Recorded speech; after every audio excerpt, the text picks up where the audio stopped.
The morning fog hung low over the valley, wrapping around the fence posts like ghostly fingers. Ella Ward stood on her porch, coffee mug warming her weathered hands, watching the sun struggle to break through the December mist. At 73, she'd learned to appreciate these quiet mornings. The stillness before the world woke up. The way the frost made everything look clean and new. Even the old ranch that had been in her family for 4 generations. It had been 2 years since James passed. 2 years since the house had felt this empty, since she'd stopped running cattle, since she'd sold off most of the horses, except for her mare Dolly, who was too old to part with and too stubborn to go anywhere anyway. The ranch felt bigger now, lonelier. But Ella had made peace with it, or so she told herself every morning when she woke to an empty bed and the silence that filled every corner of the house.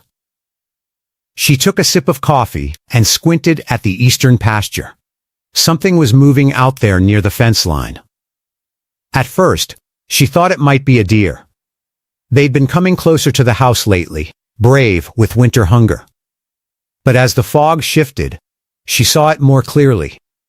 A horse. A horse standing at her fence, its head hanging low, its body perfectly still, except for the occasional shudder of its ribs. Ella set down her mug, grabbed her barn jacket, and headed out, her boots crunching through the frost-stiff grass. As she got closer, the horse lifted its head, and Ella's breath caught. The eyes that looked at her were ancient and tired, but there was something in them. A flicker of recognition, maybe, or hope. She'd seen that look before in horses that had been through hell and were waiting to see if this human would be one more nightmare. Or maybe, finally, a moment of kindness. "Easy now," Ella called softly as she approached. "Nobody's going to hurt you, old-timer." The horse didn't move away. That told her everything she needed to know about how exhausted it was. A healthy horse, even a tame one, would have at least taken a few steps back. This one just stood there, swaying slightly, as if standing was taking every ounce of energy it had left. Ella reached the fence and stopped, taking in the full picture. The horse was even worse up close. Its coat was matted with mud and what might have been old rain called. Its mane was tangled with burrs. One of its front hooves had grown long and cracked, and there was an old rope burn around its neck, the hair still missing in a cruel ring, but it was what sat on the horse's back that made Ella's heart skip. A saddle. An old weathered western saddle. The leather cracked and faded by years of sun and rain. And there tooled into the leather of the rear skirt, barely visible under the grime, but unmistakable once she saw it, was a name. James R. Ward. Ella's hand flew to her mouth. She stood frozen, staring at that saddle, at that name, her mind racing backward through the years. It couldn't be. It wasn't possible. 23 years ago, James had commissioned that saddle from old Walter Barnes, the saddle maker over in Red Creek. They'd been young then, well, younger, celebrating 30 years of marriage, and the ranch finally turning a real profit. James had been so proud of that saddle, had worked with Walter for months to get every detail right. Full tooling, basket weave pattern, his name stamped into the leather, because, as he joked, if I'm going to spend this much on a saddle, everyone's going to know it's mine. He'd ridden in that saddle for 5 years. It had been his pride and joy, broken in perfectly to his seat, the leather soft and supple from daily use. And then one day, it vanished. They'd been at the county fair, showing some of their quarter horses. James had left the saddle on a rack outside the stalls, just stepped away for 10 minutes to grab lunch. When he came back, it was gone. Someone had walked off with it in broad daylight. With hundreds of people around, James had been devastated. He'd reported it stolen, had checked every tack shop and pawn shop within a 100 miles. He'd never found it. Eventually, he'd bought another saddle, but Ellen knew it never felt quite right to him. He'd mention the stolen one every few months, usually when he was brushing down a horse or adjusting his tack. That barn saddle sure would have been nice for this, he'd say, and Ella would see that look of loss flash across his face. And now here it was, sitting on a half-starved horse at her fence 2 years after James had died. Ella climbed through the fence rails, moving slowly, talking softly. "Where did you come from, boy? How did you get my husband's saddle?" The horse watched her approach, but didn't move. Up close, she could see he was a gelling, probably in his late 20s or early 30s. He'd been a fine-looking horse once, good bone structure, kind eyes, the build of a ranch horse that had done honest work, but now he was a shadow of whatever he'd been. She reached out carefully, letting him smell her hand. He stretched his neck toward her, his whiskers tickling her palm, and she could feel him trembling. Whether from cold, exhaustion, or fear, she couldn't tell. Maybe all three. "Come on then," she said gently. "Let's get you to the barn." She opened the gate and walked toward the barn, not looking back, trusting he would follow. She heard the slow, uneven clip-clop of hooves behind her. He was following one painful step at a time. The next few hours passed in a blur of urgent, careful work. Ella got the horse into a stall bedded deep with fresh straw. She removed the saddle, with shaking hands, setting it aside to examine later. Under the saddle, the horse's back was raw in places, old pressure sores that had been rubbed over and over. She winced, anger flaring hot in her chest. Someone had ridden this horse into the ground. She started with water, just a little at a time, afraid he'd gorge himself in colic. Then she called Dr. Rosemary Carney, the vet who'd taken over the practice when old Doc Stevens retired. Rosemary arrived within an hour, her truck rattling down the long driveway. She was in her 40s, efficient and compassionate in equal measure. She took one look at the horse, and her mouth set in a grim line.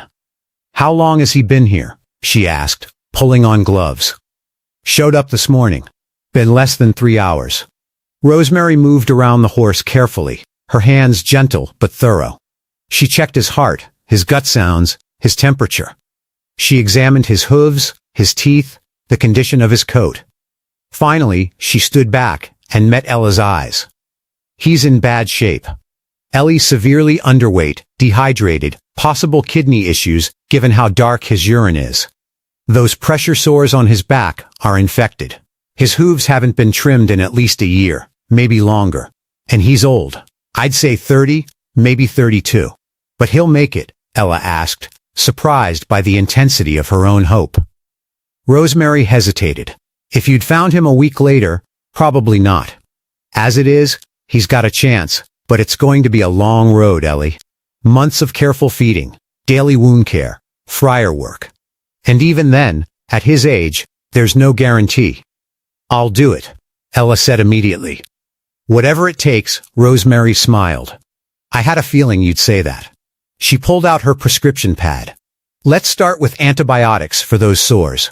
I'll show you how to clean them and feed him small amounts every 4 hours. Beet pulp, senior feed, good quality hay. His system needs to remember how to process food again." They worked together for another hour. Rosemary showing Ella how to clean the wounds, how to check for fever, what signs to watch for.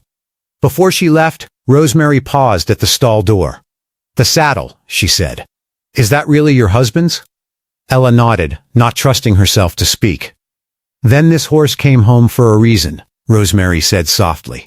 "Horses always know where they need to be." That first week, Ella barely slept. She set an alarm for every 4 hours, trudging out to the barn in the dark and cold, mixing feeds, checking the horse's condition.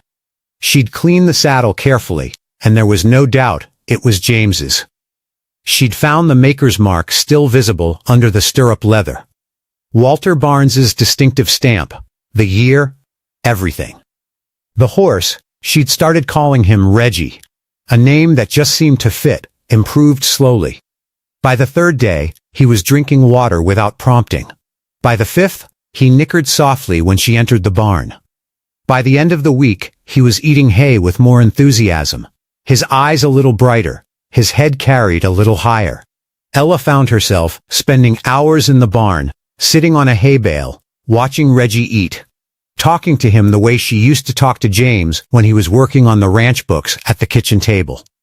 You know, I kept telling myself I was fine, she said one night, listening to the rhythmic sound of the horse chewing. Everyone said I was handling it so well. Ella's so strong, they'd say. Look how well she's managing, and I believed them. I thought I was doing okay. Reggie paused his eating and looked at her, his dark eyes reflecting the barn light. But the truth is, I've just been going through the motions. Getting up, feeding Dolly, working in the garden, going to town once a week. The same routine over and over, like if I just kept moving, I wouldn't have to think about how much I miss him. She wiped her eyes, surprised to find tears there. And then you show up wearing his saddle, and suddenly I can't pretend anymore. I can't keep busy enough to ignore it. You needed help so badly. And I realized, maybe I need help too. Maybe we both need saving.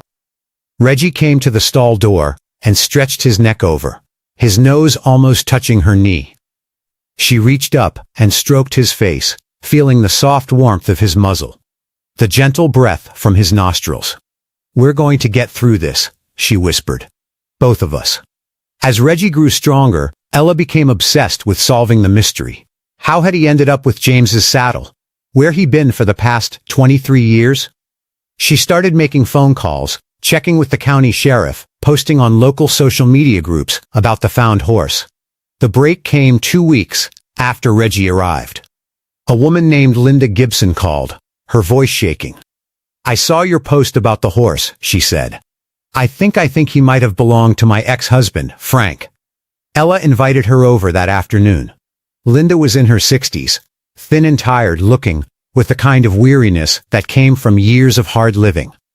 She walked into the barn and stopped when she saw Reggie.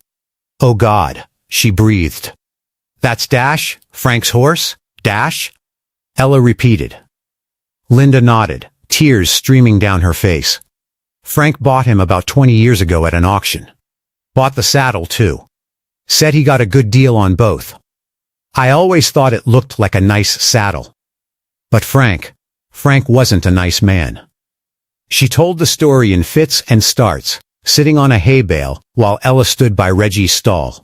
Frank had been a drinker, a gambler, and toward the end increasingly cruel. He'd taken out his frustrations on the horses, particularly Dash, who he'd ridden hard and put away wet more times than Linda could count. I left him 5 years ago, Linda said. Went to my sister's in Nevada. I didn't take Dash because Frank wouldn't let me, and I was just trying to get out alive, you know. I always felt guilty about leaving that horse. What happened to your ex-husband? Ella asked. He died 3 months ago. Heart attack.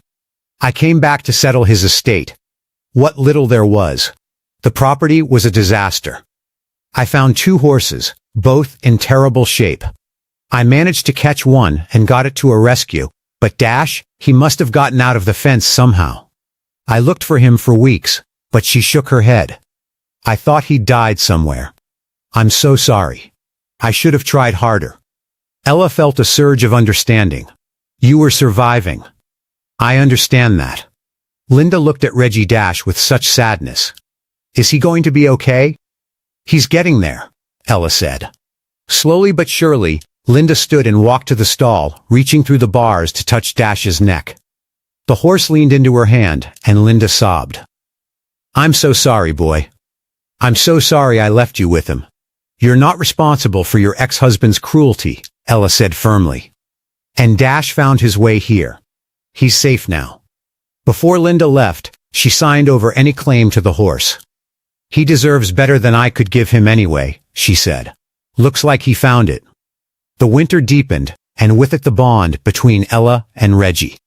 She'd kept the name, deciding it suited him better than Dash for this new chapter of his life. Every day brought small improvements. The wounds on his back slowly healed. His ribs became less prominent. His coat, once dull and patchy, began to show hints of the deep black it had once been. The friar, a kind man named Bill Castro, came every 2 weeks to gradually correct Reggie's hooves. Whoever had him wasn't trimming him, but they were riding him, Bill said, shaking his head. That's about as cruel as it gets. Ella's daughter, Diana, drove up from Denver for Christmas. She stood in the barn watching her mother feed Reggie and smiled. "You look different, Mom," she said. "Different how?" "Alive. You look alive again." Ella realized it was true. For the first time since James died, she had a purpose beyond simple survival. She had someone depending on her. Someone who needed her care and attention. The alarm that went off every 4 hours wasn't an interruption anymore. It was a reminder that she was needed. She started riding Dolly again, too. Just gentle walks around the property. Sometimes, she'd pony Reggie alongside them, letting him stretch his legs without the weight of a rider. He moved stiffly at first, but gradually his stride lengthened, his head came up, and Ella could see glimpses of the horse. He must have been in his prime. On New Year's Eve, she sat in the barn with both horses, a small space heater taking the edge off the cold. She'd brought out James's saddle, cleaned and oiled now, the leather restored as much as possible, and was working on it with saddle soap. The familiar smell bringing back a flood of memories. "You would have loved him," she said, not sure if she was talking to James or to Reggie, or to both. "He's a good horse. Strong heart, fighter." She ran her hand over James's name, told into the leather all those years ago. "I used to think it was so sad, you never getting this back. You loved this saddle. But maybe it was supposed to be this way. Maybe it had to go on this journey through hard years and hard hands, carrying Reggie through his darkness, so it could bring him here. Bring him home." Reggie nickered softly, and Ella smiled. "Yeah, you're home, and so am I. I think I've been lost too, boy. Just in a different way." March brought warming winds, and the first hints of green to the brown landscape. Reggie had transformed. He'd gained back nearly 200 lb. His coat gleamed in his eyes. Those eyes that had been so dull and hopeless now sparked with interest and curiosity. He whinnied when Ella approached, not from hunger, but from genuine pleasure at seeing her. Dr. Rosemary came for a follow-up visit and stood looking at Reggie with undisguised amazement. "Ellie, this is remarkable. I wasn't sure he'd make it through the winter. And look at him. He's a tough old man," Ella said proudly. Rosemary ran her hands over Reggie's body, checking old wounds that had healed to scars, listening to his strong, steady heartbeat. "He's sound, too. I wouldn't ride him hard or long, but he could handle gentle trail rides if you wanted." Ella had been thinking about that. She'd been thinking about a lot of things. About how empty the ranch it felt, and how full it felt now. About how she'd shut down after James died, stopped really living. About how this horse had needed saving, and in doing so had saved her too. "I've been thinking about taking in more," she said suddenly. Rosemary looked up. "More horses, old ones, unwanted ones. Horses like Reggie who need a soft place to land for their final years. I've got the land, the facilities, and Lord knows I've got the time." James would have liked that, I think. He always said, "Horses gave us more than we ever gave them." Rosemary's face broke into a wide smile. "That's a beautiful idea, Ellie. There are always horses that need exactly that kind of home." The idea took root and grew.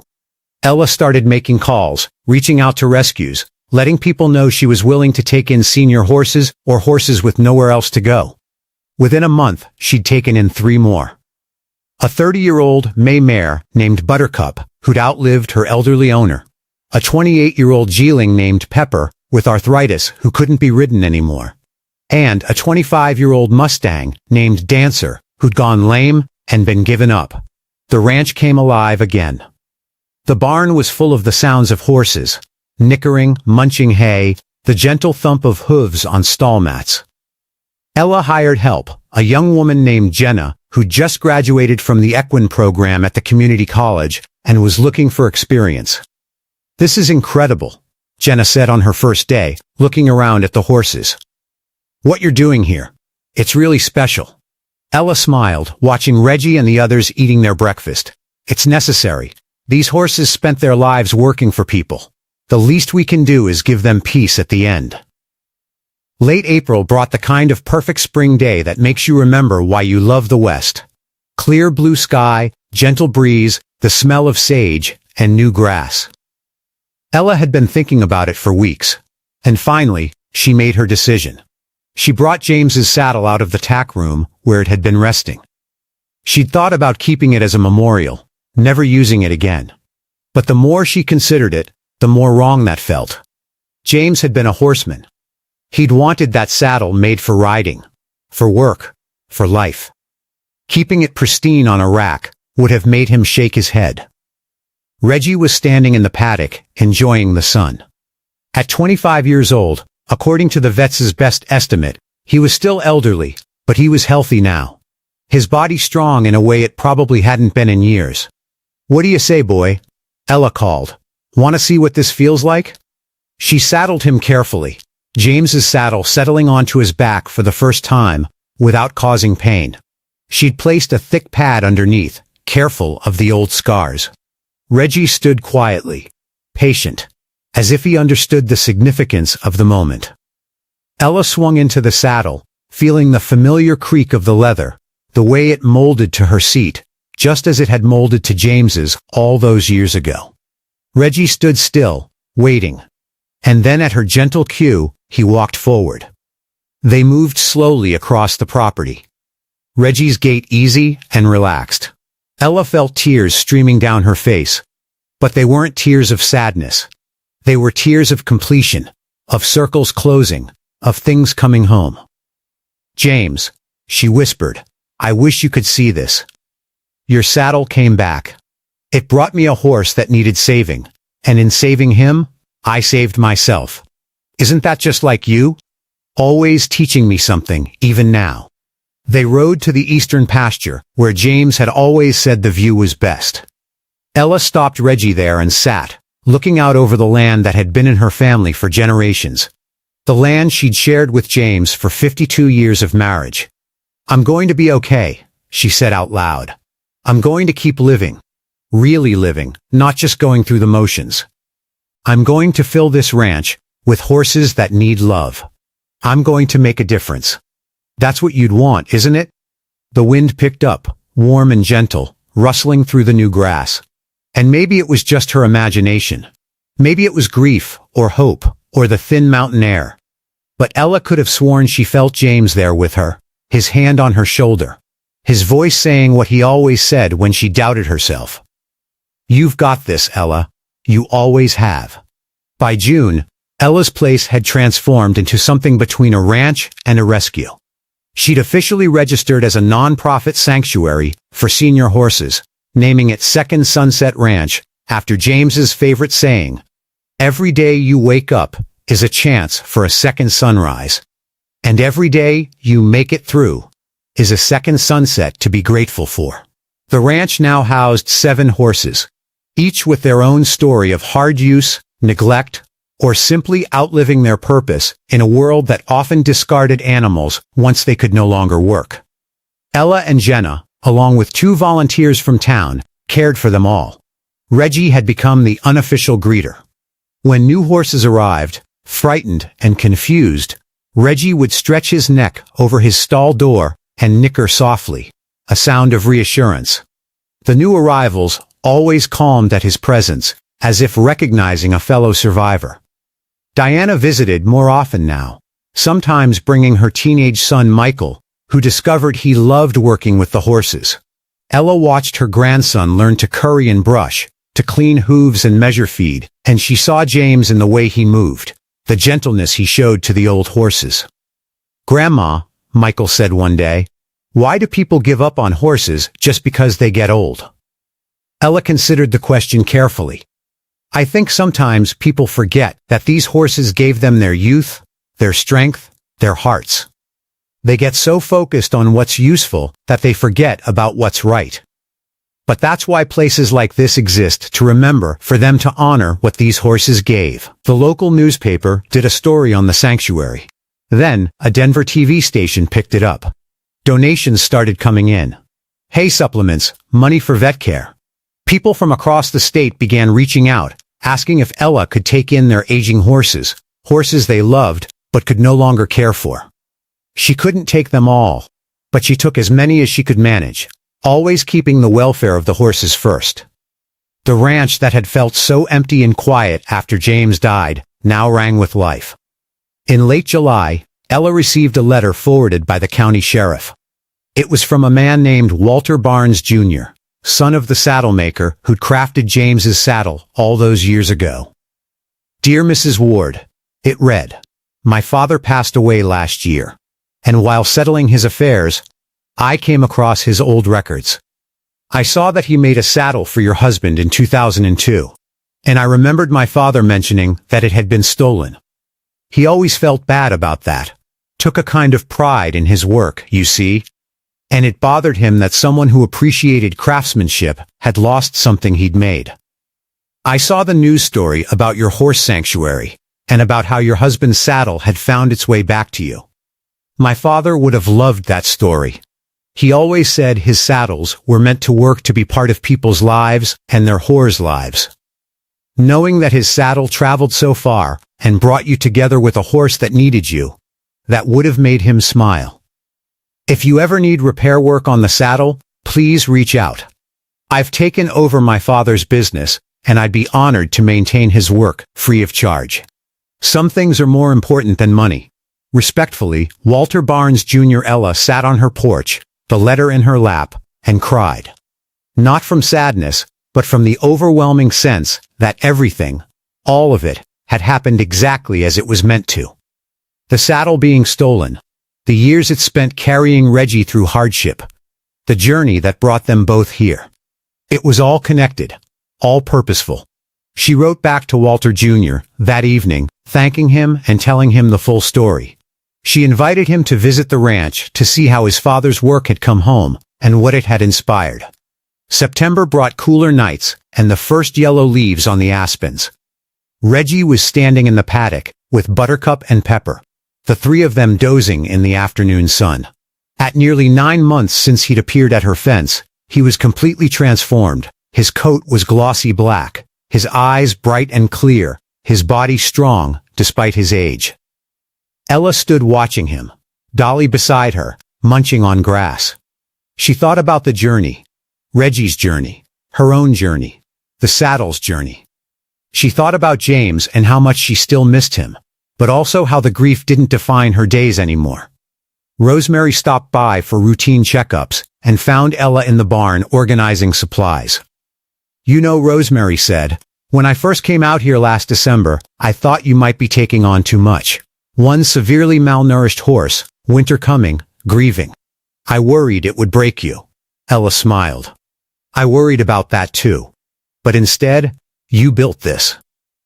Rosemary gestured around at the barn at the horses, visible through the windows.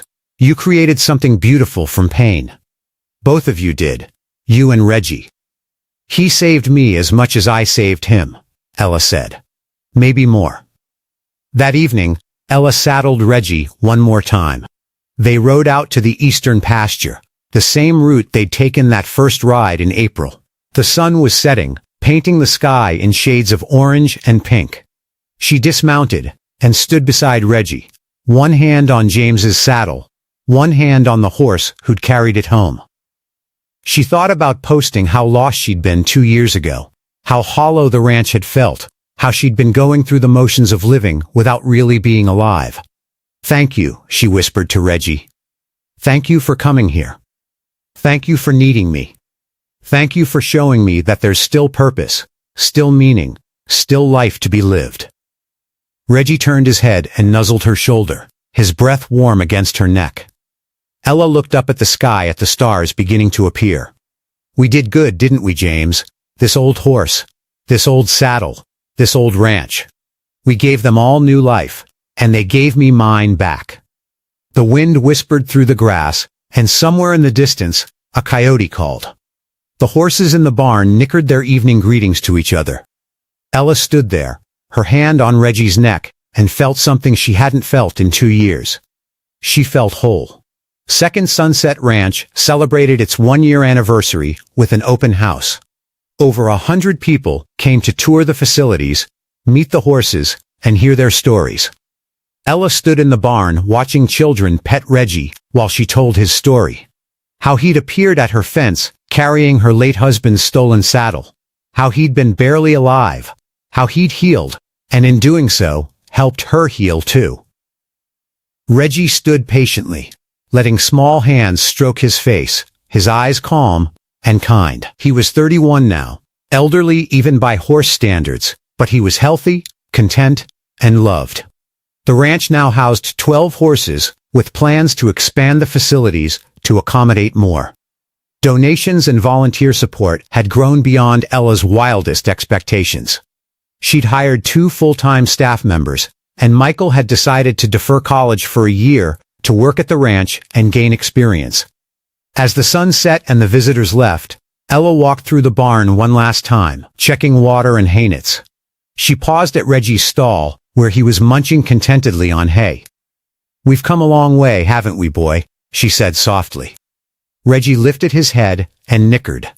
That gentle sound of recognition and affection that never failed to warm her heart. Ella reached out and ran her hand along his neck, feeling the strong, steady pulse of life beneath her fingers. James's saddle hung on a rack nearby, still used for gentle rides, but also standing as a reminder of the journey. The long, unexpected journey that had brought an old horse and an old woman together, saving them both. Outside, the sun completed its descent, painting the sky one last time before darkness fell. Another sunset. Another day survived and celebrated. Ella smiled. Life, she'd learned, had a way of bringing you exactly what you needed, even when you didn't know you needed it. Sometimes, salvation came wearing a worn saddle and carrying a story you never expected. Sometimes healing arrived on 4 legs, half-starved and desperate, teaching you that you were strong enough to save someone else, and in doing so save yourself. "Good night, Reggie," Ella whispered. "Thank you for finding your way home." If this story touched your heart, please take a moment to like this video and subscribe to our channel for more heartwarming horse stories that celebrate the incredible bond between horses and humans. Have you ever experienced an unexpected connection with a horse that changed your life? Share your story in the comments below. We truly love reading your heartfelt messages and the beautiful stories you share with us. And always remember, senior horses everywhere deserve gentle care, safe shelter, and loving homes in their final years. Please consider supporting a local horse rescue or sanctuary, because even the smallest act of kindness can change a life forever. If this story touched your heart, make sure you subscribe to our channel, Stories for Horseback, for more powerful and inspiring horse stories every single day.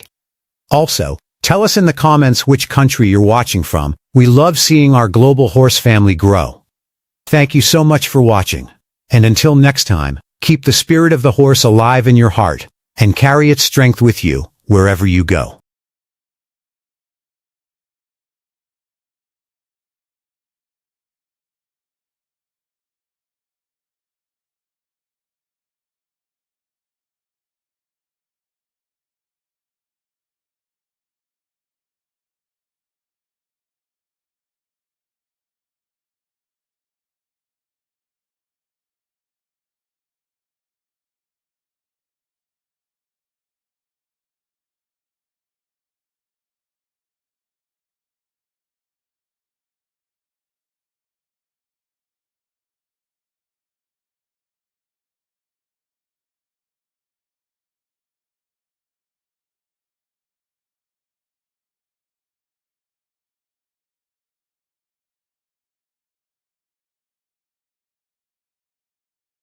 You're my good friend.